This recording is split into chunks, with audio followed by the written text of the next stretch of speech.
And my teachers were not trained to work with multilingual learners or second language learners or anything. They had one thing for me. They loved me, and they thought, and I could tell this at age 5, they thought that I could do everything that the other children were doing. That's it. That's all. They believed in me and they loved me. How did I know they loved me? They took my hand, they smiled at me, they were warm, they looked into my eyes, and they showed that they cared.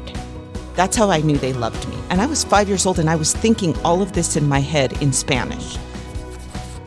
Well, currently my role, and I've been in DPS for 10 years, but my current role is Executive Director of Early Education, which means that I oversee all of preschool programming in Denver Public Schools. And we also have a department that oversees everything from licensing to professional development to all of the requirements that are preschool related. And most people do know this. The reason that's so important is that preschool is funded differently than K-12 in most states, but certainly in the state of Colorado. So it requires certain attention to everything from professional development requirements to licensing requirements, ratios of students to teachers, so many different things. And so that is what my department makes sure that we not only comply, but that we offer high quality early education programming to all of the students. And currently we have over 5,000 students that we serve in Denver Public Schools, in our public school system. Over 5,000?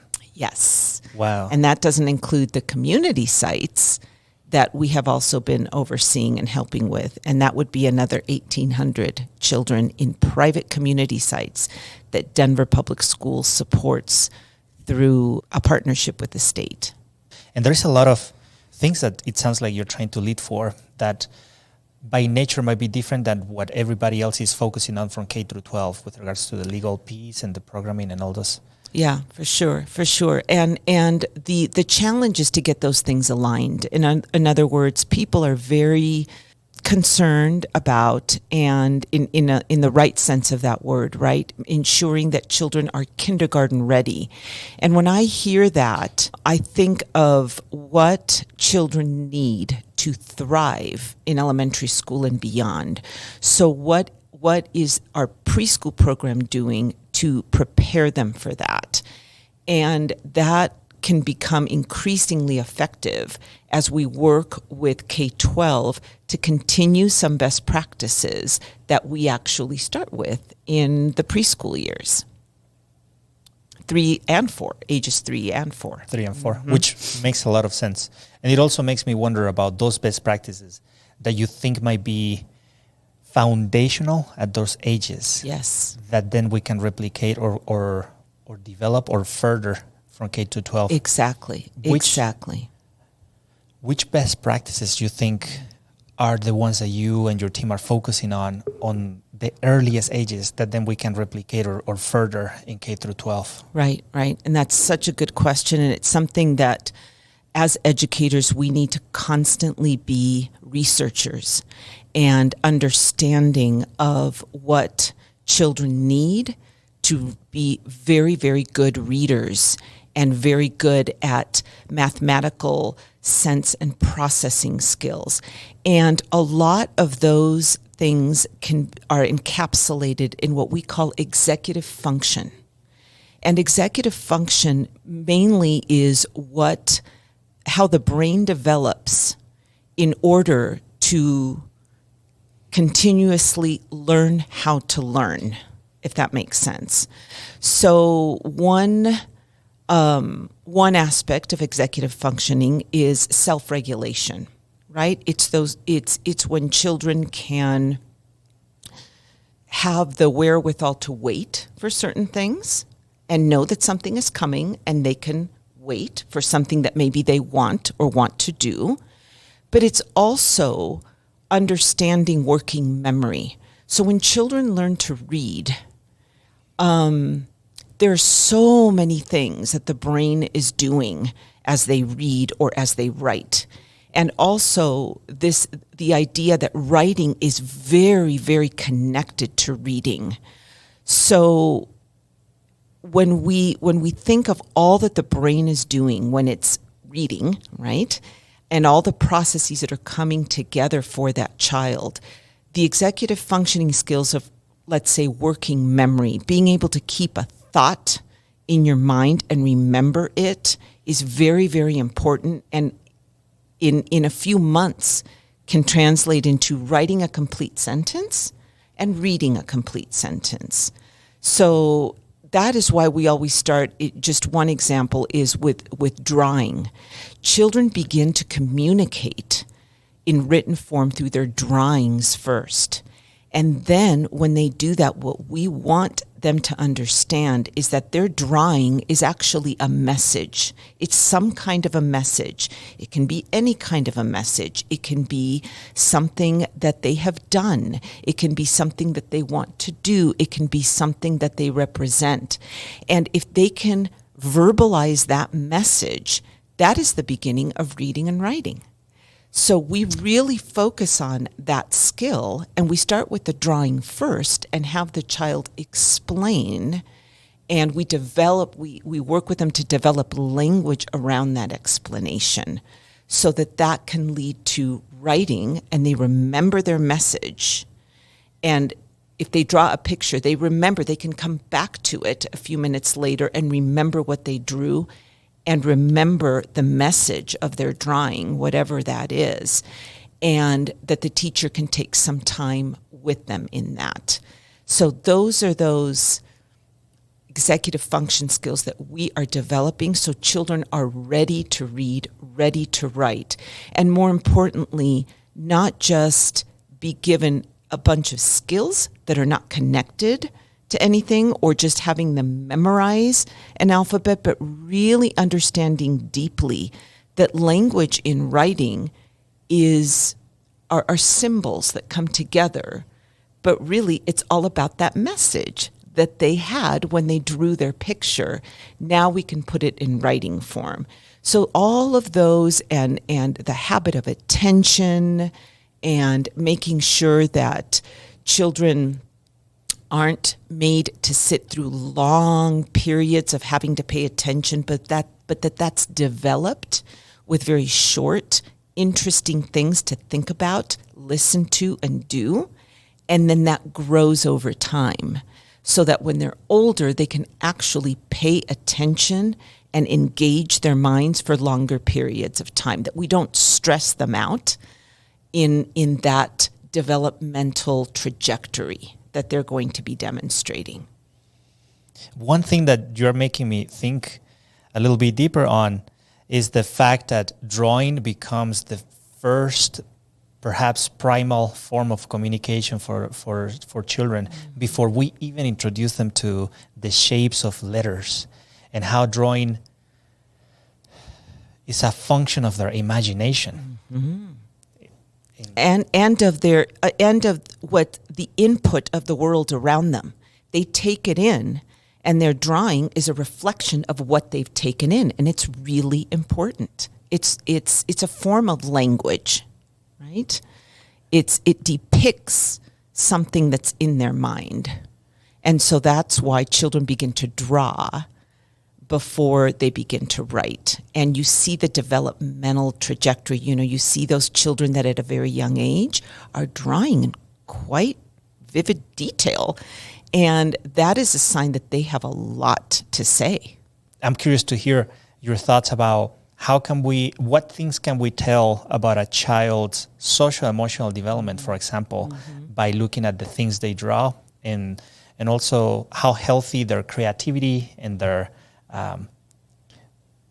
intellectual and cognitive functions are improving throughout the years just by watching them see the things they draw. Right. It's making me think about my own children, first and second graders, and how they still love to draw and how they communicate things through drawing that they wouldn't communicate through writing, how drawing persists as they even get older as Right. another form of communication. Yeah, and that's so important, because if they can hold a thought in their head, a complete thought, then they're going to write that down and they're going to understand what a sentence is. And then they're going to get like concept of word, that a sentence is made up of a series of words, and then understand that a sentence is a complete thought. It's not a little piece of a thought, but it's a complete thought. When I first started teaching, I was a second grade teacher, and I had children. I was a bilingual teacher in Southern California, and I noticed that there were some children that would write the same thing over and over and over. And I was a young I was 21 years old. I had never taught before, and I thought, why are they saying the same thing over and over?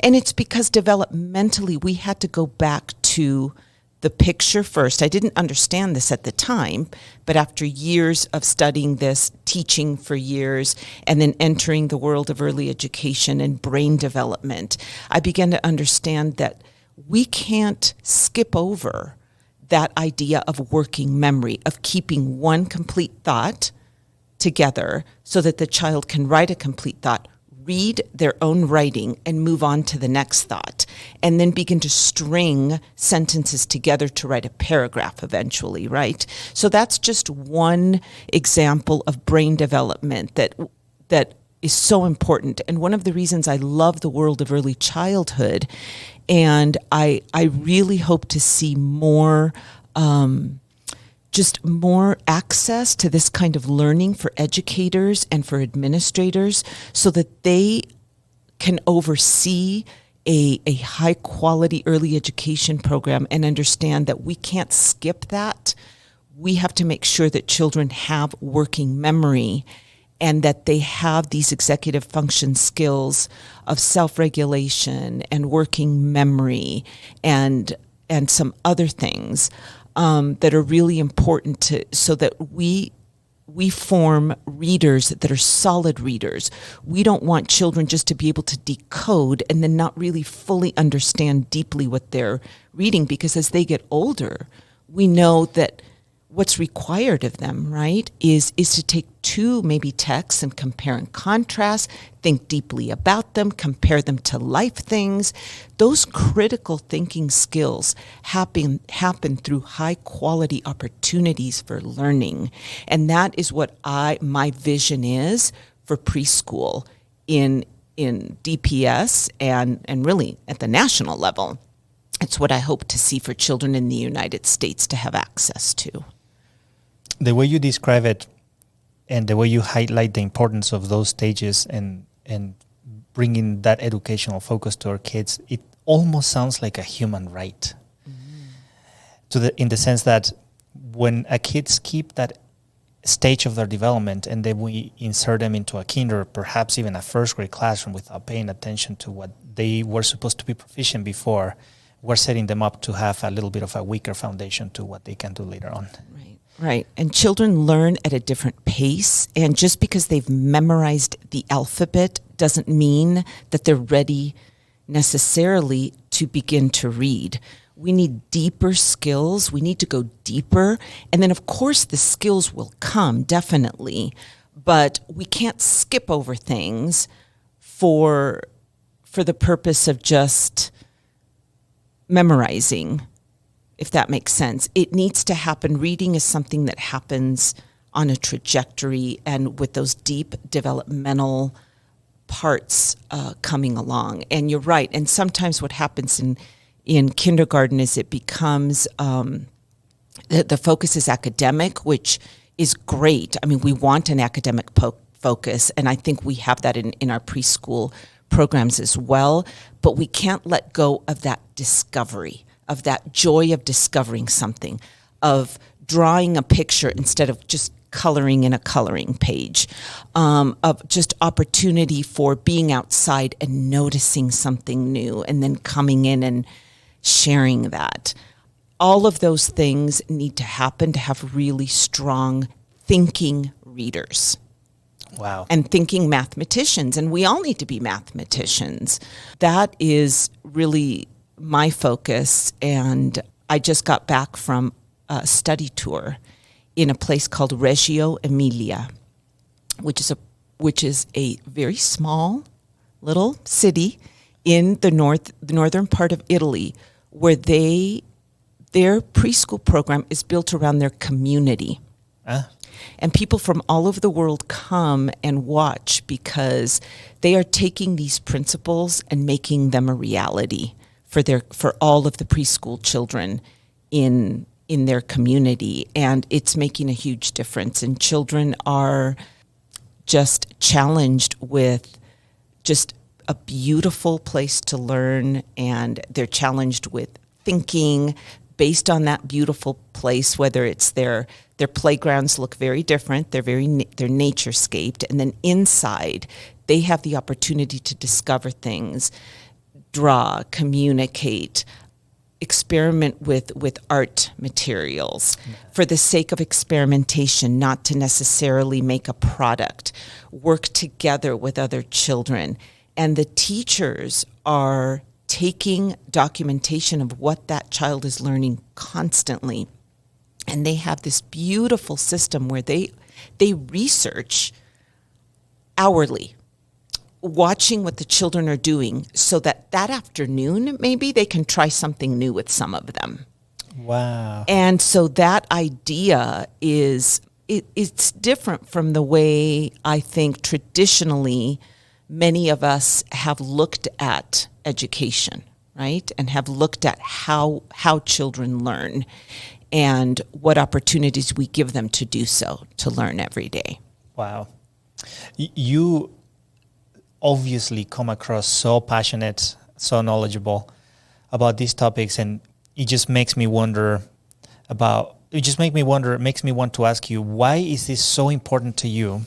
And if you're able to answer that question of why it's so important to you, I wonder if you can also connect it to your own story. Yeah. Oh, I can do both of those things. First as a student, and then as a mother. So many people know, I am an immigrant, born in Argentina, grew up in Southern California, Pasadena, and I learned to speak English in kindergarten. So kindergarten has always been a very wonderful and important place for me. And I have wonderful memories of my elementary school upbringing. I had a wonderful experience. I was the only child who spoke Spanish and who did not speak English in that classroom. And my teachers were not trained to work with multilingual learners or second language learners or anything. They had one thing for me. They loved me, and they thought, and I could tell this at age 5, they thought that I could do everything that the other children were doing. That's it. That's all. They believed in me, and they loved me. How did I know they loved me? They took my hand. They smiled at me. They were warm. They looked into my eyes, and they showed that they cared. That's how I knew they loved me. And I was 5 years old, and I was thinking all of this in my head in Spanish. Wow. Then another thing I knew is that they thought I could do everything everybody else could do. How did I know that? Well, I remember there were some centers that seemed a little challenging, and I didn't know what was going on. They handed me, whether it was a pencil or a tool, and they pointed to things. And I remember thinking in my head at age 5, she thinks I can do this, so I better do it. And I did it. And that was it. That was all they did for me. And it was enough. Now, I'm not saying it's enough for every child. I'm not. And I learned to speak English very quickly. I just had beautiful role models, and I was so happy. I think that's why it was easier for me to learn to speak English, because I was so happy. And my dad says that he dropped me off crying, and he came back to pick me up, and I couldn't wait to go back the next day. So that tells you, my personal story is one where whatever I brought at that time, and this was many years ago, my teachers saw as an asset. It was an asset to them. And of course, I had wonderful parents and wonderful support on that end. And that was wonderful too. But I was happy to be in school. I felt loved and I was happy and I was challenged. And then later on, after I was married and had a child, my son is actually on the autism spectrum. And it's what they used to call Asperger's. I don't know what they call it anymore. But I just realized that he brought wonderful things to the world in a different way, that he learned in a different way. And that what seemed to me were easy things were hard for him. And what seemed to me to be very hard things like mathematical concepts and all of these things, came very easily to him. And so that kind of put me on a trajectory to really trying to understand brain development and how different all children are, regardless of their background. So not every multilingual is the same. Not every child on the spectrum or with special needs is the same. You know what's interesting what you said about a right? Where I went to Reggio Emilia on that study tour, they talk about children with special rights instead of children with special needs. Ah, wow. And so they've kind of turned it around into children that learn or think a little bit differently really have special rights to whatever it is that they need to succeed. So I love that too. And that's one of the magics of language. As soon as you change the nomenclature, as soon as you change the way you tag a concept, it changes your perception of the concept. Even though you're talking about the same thing, it's just like, I love that. I really do. And I also really appreciate how your personal experience and how that joy, that love for the environment you grew up in is something that you carry with yourself in your own leadership and you want to replicate in our schools. And I would say to a degree and at some point perhaps in policy as well. What are the current trends that you see in your team and in your department? What are the current trends that you see as best practices to implement in all of our ECE classrooms? Yeah, that's a great question.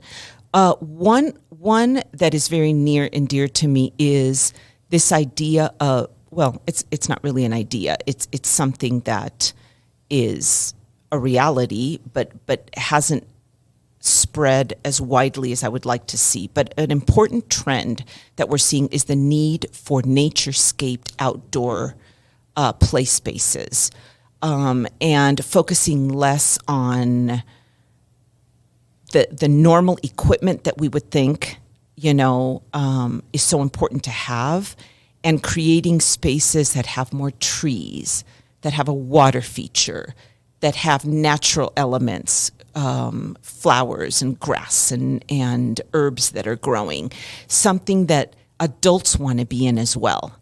I want our teachers to want to be outside in those spaces. So are there beautiful areas to sit? Is there shade from the sun? Are there places to kind of step away from the wind a little bit? If it's a windy day, you can still be outside, but you want to be there because it's a very comfortable, inviting place to be. It looks good. It smells good because we have beautiful herbs and wonderful things growing. And it's a place where both adults and children want to be. And it's also a place of exploration. It's places that children have spots to go under and to climb over and to balance, to practice their balance. Those things are actually needed for children to learn how to read. That's another thing that we don't understand. It's a developmental thing in the brain and you see this with toddlers when they're kind of, how they put their foot out and they're seeing, is this going to hold me? That is actually a cognitive thinking process, and we don't give enough we don't give enough importance to that sometimes, but when children are outside playing, we want them doing that all the time, whether it's a little hill they're climbing or one of those little wobbly bridges or something where it's safe, obviously, but it's a place where they're taking a little bit of a risk in either climbing or going under something or balancing on something. And the more natural that space can be, the better. And as far as the classroom, a trend that's very important is making sure that children learn through play. Now, a lot of people do not understand what is meant through play-based learning. Let me start by saying what it's not. It's not children just going into the classroom and throwing Legos up in the air. That's not playing. It's playing with a purpose. It's dramatic play where children get to dress up and pretend to be a queen or a king or a pirate or a chef or anything, or a sailor, maybe based on a story that the teacher has read or that kind of thing. And where children are doing that pretend play with other children and communicating and pretending to be on the phone and all those fun, wonderful things. Those things are actually help children's also. It helps their cognitive development. So we need to make a space for that in the classroom somehow. And again, that needs to be intentional, and teachers need to be doing it with the children and noticing their language, their developmental progress in that, and creating more opportunities maybe later that day or the next week for more of that to happen. And it's all tied into maybe a picture that they drew or a unit of study that they're doing. That plus centers where there are areas to discover. So a lot of science-based center learning where children are learning maybe magnification, or they're learning about leaves with real items there and drawing leaves and labeling them and paying attention to those little details. That is actually going to make critical thinkers. So this idea of we're all doing the same thing at the same time every day in the same way, that's not what we want, because children have different needs day to day. And so we want there to be some choice, but there should be some structure too. And that can be done very, very organically and very intentionally. And it's not a free-for-all chaotic situation. It's an intentional plan for children to discover and be joyful in their learning, and that the teacher knows that all children have opportunity to do all of those things daily and certainly weekly in the way that they've planned their lessons. So those are the biggest trends, and I know that's a very high-level way of describing it. But that is what is going to create strong readers and mathematical thinkers. I'm so grateful that you have the openness to explore all those new ideas and I would say frameworks of looking at how our kids learn. And it makes me wonder what your thoughts are with regards to what classroom instruction is going to look like 30 years from now for our little ones. Yeah. I think we need to continue to research and be open to evolving and changing. And that doesn't mean, it means the opposite of dumbing things down. It means elevating educational best practices. And I love how you talked about the box, because we really need to leave the box. The box doesn't fit every child, and everyone's brain is very, very different, but giving children the opportunity to explore and learn. And I know, even though I had a wonderful school experience, I would have benefited from being outdoors more and from stepping outside that box, which maybe I fit in a little bit better than some children did, but it would have challenged me to step out of it and been better, especially later on. I'm thinking of, 3rd, 4th, 5th grade too, where sometimes we begin these practices when children are young, but then there seems to be this pressure for children to obtain all this knowledge. And I'm really thinking through that, like what is because we want our children to be really, really good readers, and how can we prepare them for that? Not only to read really well, but to really deeply understand what they're reading and to be able to think through and problem solve. And how do we get back to teaching children how to think, how they go through the process of thinking, not what to think. We don't Right. tell them what to think, No. but we tell them how to do that thinking, and we value their brains and their developmental process. You know? The other thing that might take us to an opposite direction from this conversation is your thoughts on standardized assessments, and how do we fit standardized assessments into the development of our 3 and 4 year olds, but also in our entire K through 12. Yeah.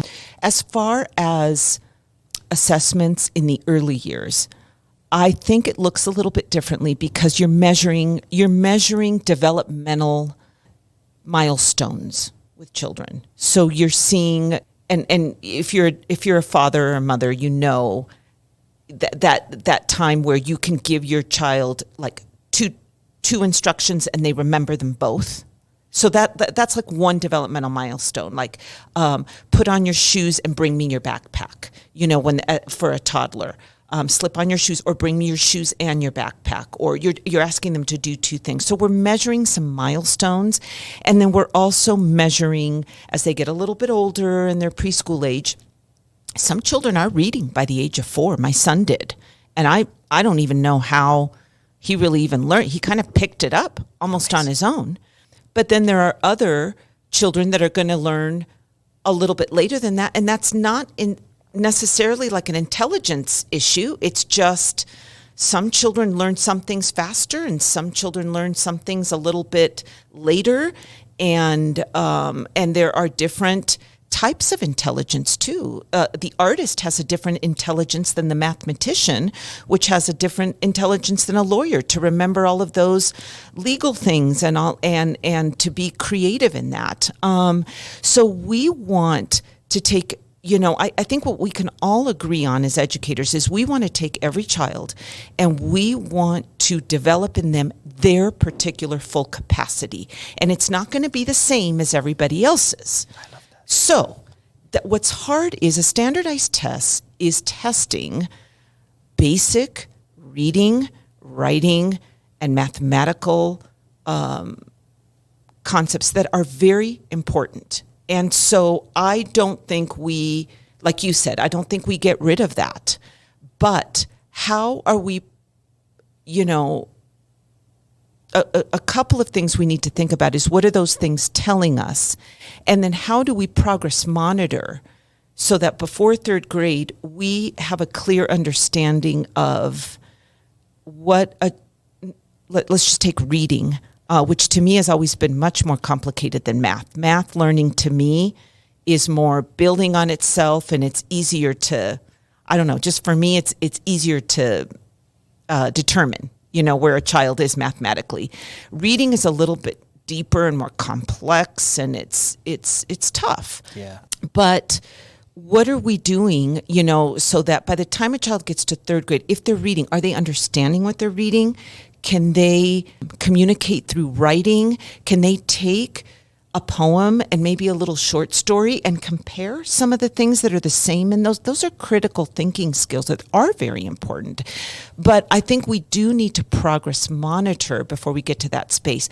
I personally have gone in and actually taken the CMAS test. You have, okay. To see what it is that children, when I was a principal, it was important to me because I want to see, okay, what are my children going through on any given day? And it's true that it's one test on one day at one time, and we're hanging a lot on that. And that's my frustration. On the other hand, like you said, we do need a way to determine, a functioning critical thinker and a reader. And we want to make sure that when a child graduates from high school, what are we saying? What does a high school diploma mean? Right? And whatever they're going into, their next phase, it could be a training school. Not everybody has to do the same thing, It can be a 4-year university. It could be a community college or some other thing. Or I don't know, there's that child that's ready to start a business, after they graduate from high school, or go into a family business or whatever it is. How have we prepared them for what they individually need. And I think that's the challenge in public education, is really creating a learning plan for every individual child. That's hard. Isn't that what equity precisely is? Right. Because everybody's very different. Everybody's brain works very differently. And we have high expectations, but we also want to recognize that there are different things that people can do really well, and that test isn't a complete picture of everything, but we also want children to leave high school reading well. Because when you think of the forms that are required to fill out, just figuring out health care and all the things you have to, buying a house, anything, going to the Department of Motor Vehicles, anything that we do requires reading, and requires kind of tricky reading sometimes, pretty intense, very detailed kinds of reading. And how are we do need to prepare our students to be very, very strong, solid readers. I'm just proposing that developmentally, we need to start with what makes sense to start with, right? And do it in order, so that children are really ready to thrive in all that they're going to be needing to learn, and that it will actually be easier for them.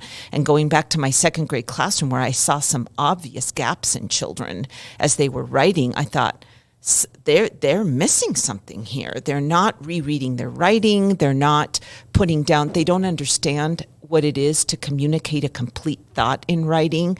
So all of those things need to happen in the right order. And I think that, that will help. But teachers, I think, when we think about the future of education, I think more than ever, educators are going to have to be researchers of the students in front of them first, knowing them really well, really, really well, and then taking it from there. What does this child need in their next phase of development, whatever that is? So that's important. Going back to the idea of reading and writing and being able to show proficiency in those skills, I was a high school teacher for 4 years before here in the U.S., and some of particularly my boys, they wanted to drop out because they were making good money with lawn mowing or landscaping companies, or helping their parents with construction. And one of the things that I will always tell them, I was teaching AP Spanish language and literature, so it was a little bit more complex structures on how to use the language. One of the things that I will tell my boys particularly, and some of the girls as well, but mostly the boys, that they were more motivated by making money to just getting out and having their family. They have their girlfriends. A few of them already were living with them. I would tell the students, I would say, well, you have a lawn mowing company, you have a landscaping company, you're helping your parents, but imagine if, in addition to doing that work well, you were able to maintain a very accurate spreadsheet, and you were able to do math and have calculation and formulas so you could know how to pay your employees. Imagine if in addition to that, you were able to write a nice letter, a nice email to a big contractor company that can give you a better job. Imagine if when you meet with somebody that can give you 5 different projects, you can communicate with them in a way that is eloquent, engaging, and the people automatically trust you because of how well put together you are in the skills of communication, reading, and writing.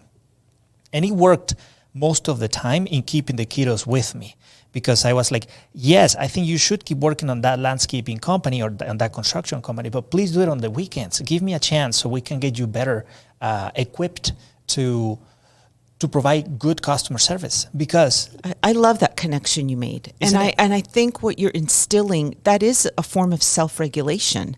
And it's putting off, it's kind of delaying some gratification. It's taking the time to do something and complete something with their education before moving on.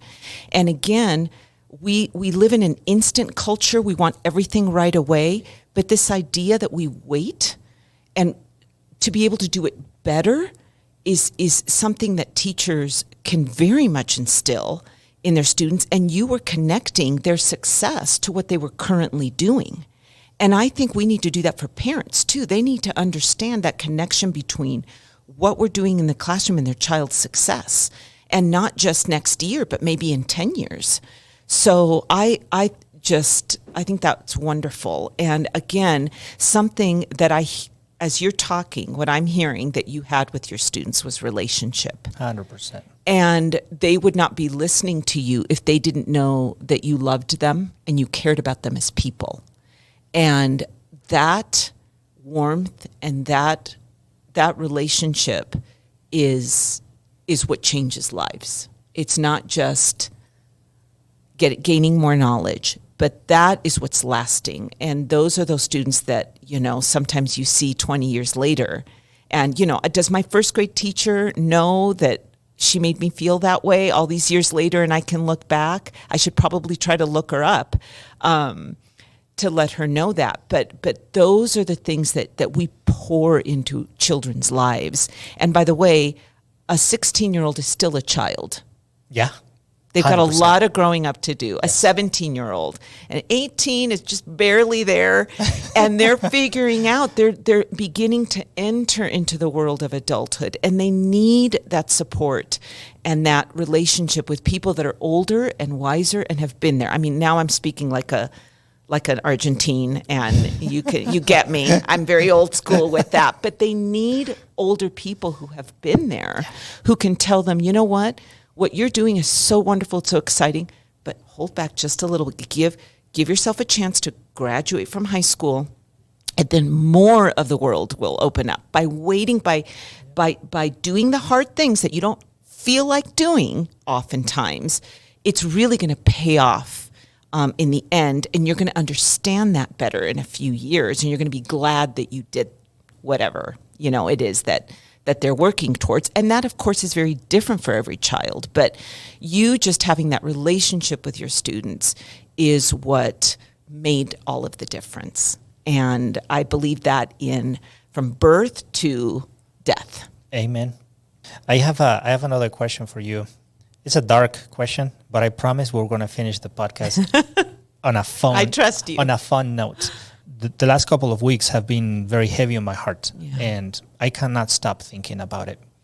For everybody listening to this episode, and I know this episode will be released a few weeks after today, but for everybody watching or listening, a few weeks ago, there was a shooting in one of our high schools, and that high school is 7 miles away from this school. Yeah. One of the teachers there was my student teacher when I was a teacher in Lincoln, and the person who was a matchmaker between my wife and I works there. There are kids. The principal was an athletic director when I was an athletic director. There's so many people there that I respect, know, or love. And when I see things happening like that, and being Venezuelan and having lived in Caracas and El Barrio Petare in La Vega and watching so many people die and just accumulating so much trauma in my life, it beats me down deeply. I cannot recover that fast. And 2 weeks have passed by, and like any other school shooting, the conversation just dies down. And now it just feels like we all are going back to business. Yeah. And that's just, it's so hard. It's so hard. I have my 2 children come to my school. My AP was my student when I was a high school teacher. So talking about relationships, 2 of my teachers were also my students when I was a high school teacher. Wow. Many of my students as well are bringing their kids to me. So it is so personal. And I just wanted to spend a little bit of time asking you, how are you processing this? I wouldn't make you responsible for telling me a solution to the problem. Of course. But I just wanna hear your thoughts. How have you processed this? And looking forward, what will be your granito de arena towards a contribution to a possible solution? Yeah. Well, first of all, I so relate to everything, all of your feelings. I have been feeling very, very similar things. And like you said, it's so hard. So I think just that acknowledgement that it's hard. And I will tell you that a few weeks before that, at EGC downtown, there was also a shooting, and some of my staff members actually witnessed it from the 9th floor. So unrelated to anything, any school. It was just downtown Denver. But taking the time to process all of that, I think, is very, very important. And kind of stopping the madness, whether it's in your head or in your busy schedule, to come together. I did that with my leadership team the other morning when I got back from my international trip, and we just spent some time just processing, just even like those feelings that you communicated. That's what we want to do, and we want our children to do as well. And I just think we need to start looking at why these things are happening, and what, just looking at the national landscape too, just thinking of what trends are we seeing?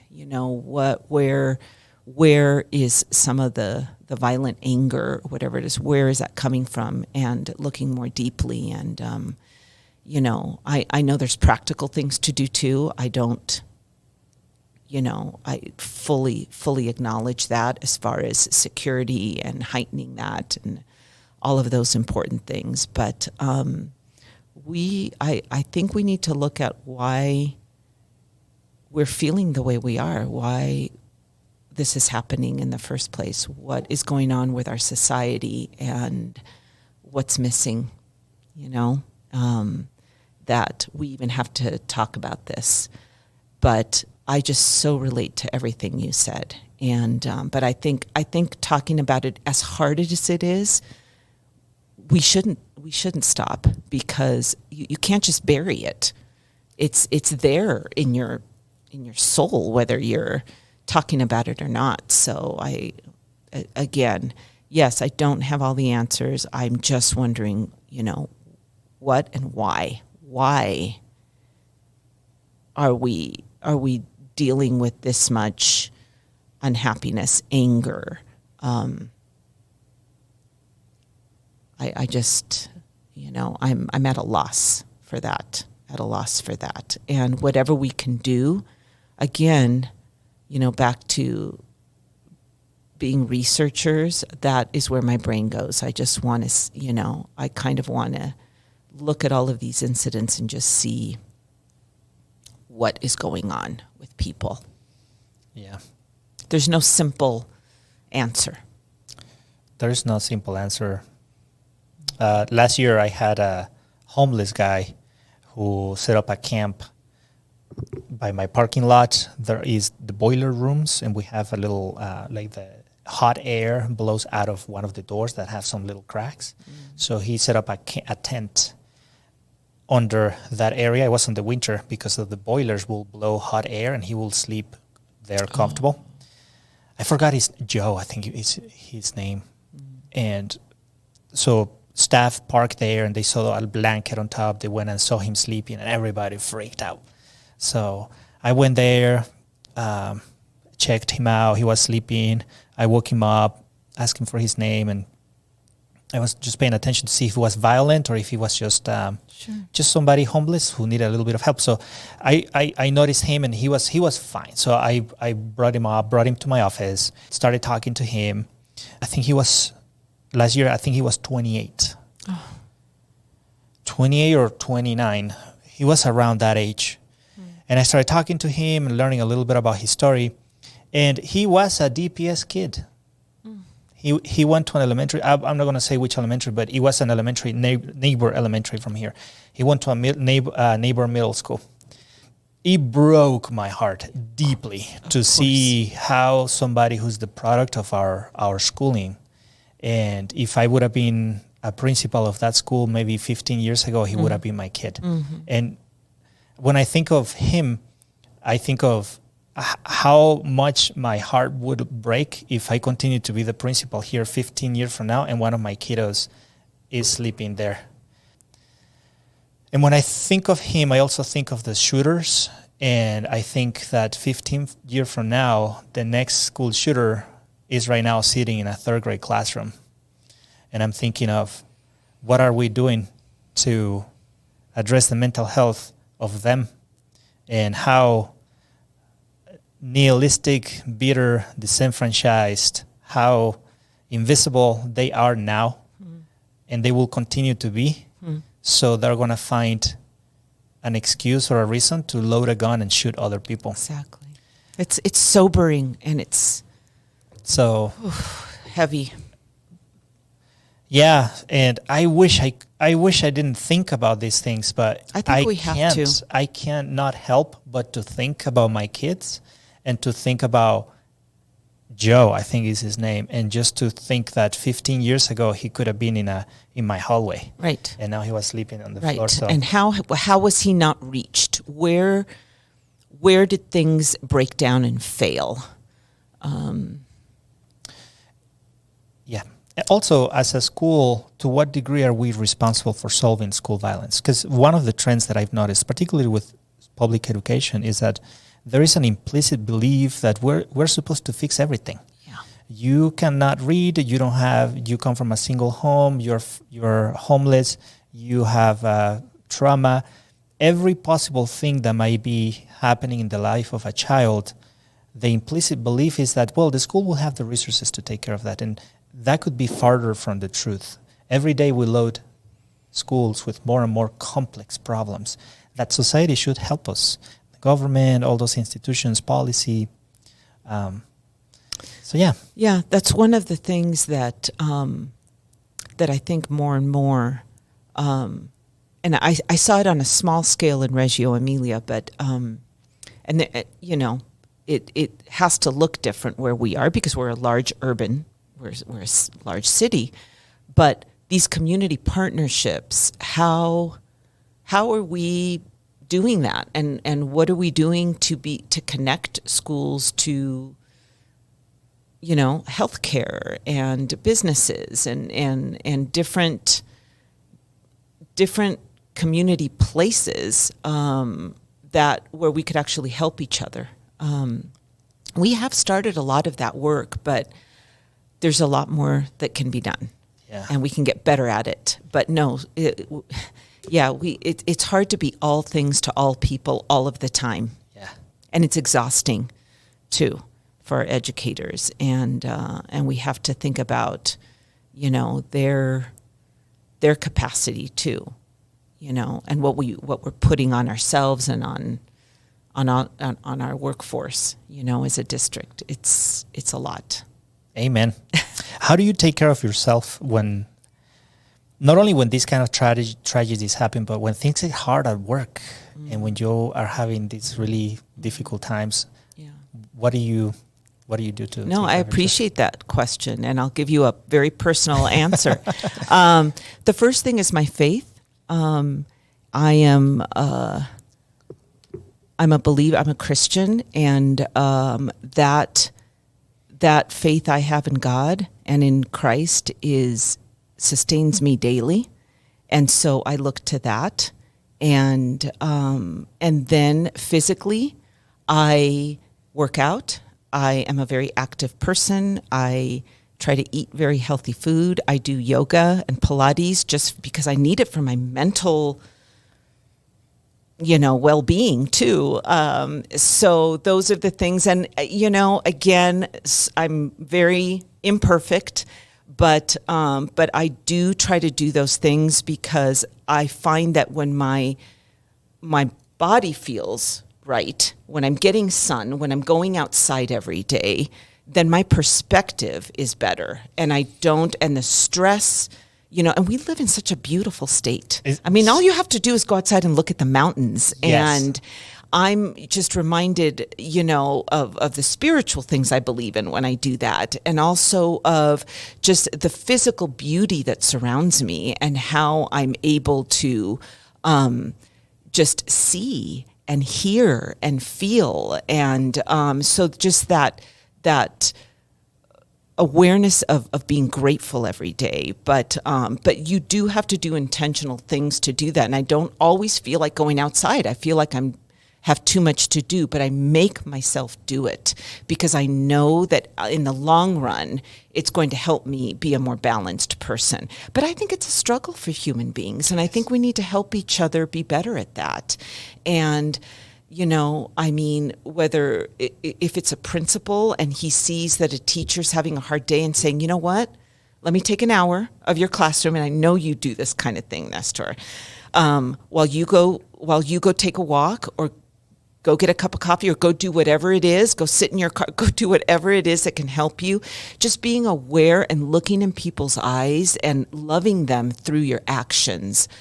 And I want to be more of that to people too. So every day I think, how can I, make someone's day, better? And I pray about that. And, sometimes that answer comes and sometimes it doesn't, but just that awareness of, not just myself, but of other people and not being inside my own head so much has helped me, just have that balance and balance stress, because life is very stressful and it's not always fair. That's another thing, Children, we do need to prepare them for a world that isn't always fair. Yeah. So, and that's a hard truth. That's a hard pill to swallow. And we know that as parents, we would do anything. We would rather a child break their leg than their heart, right? But we can't control everything. So how are we creating resilient people? And I want to be that. I want to model that. I know for me, it's taking care of myself spiritually, and then it's taking care of myself physically. So, yeah, both elements are, I would say, equally important. Mm-hmm. What gives you hope for our career, for our profession, for the future of our kiddos?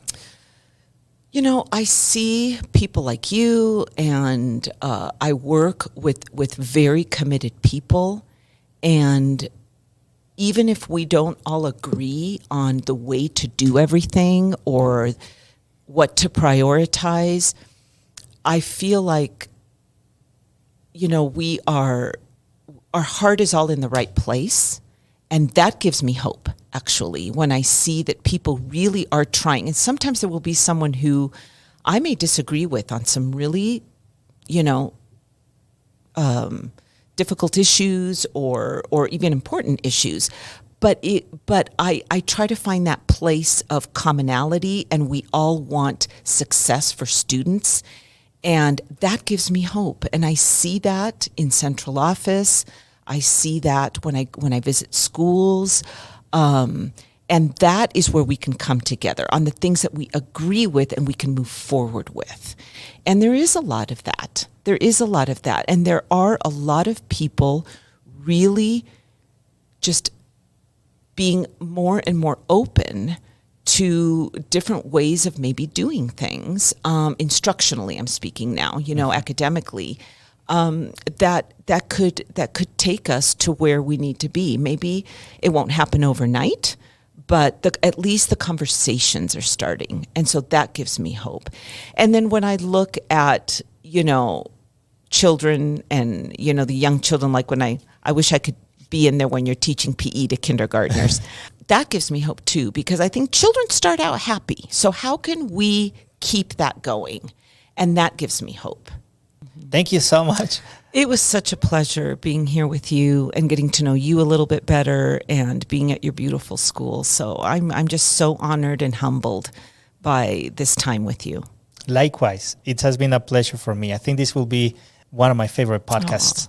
So thank you so much. I hope we can in the future do it again and have me back anytime. Continue to work in making those connections and knowing each other. Thank you so much, Priscilla. Thank you, Nestor. This was fantastic.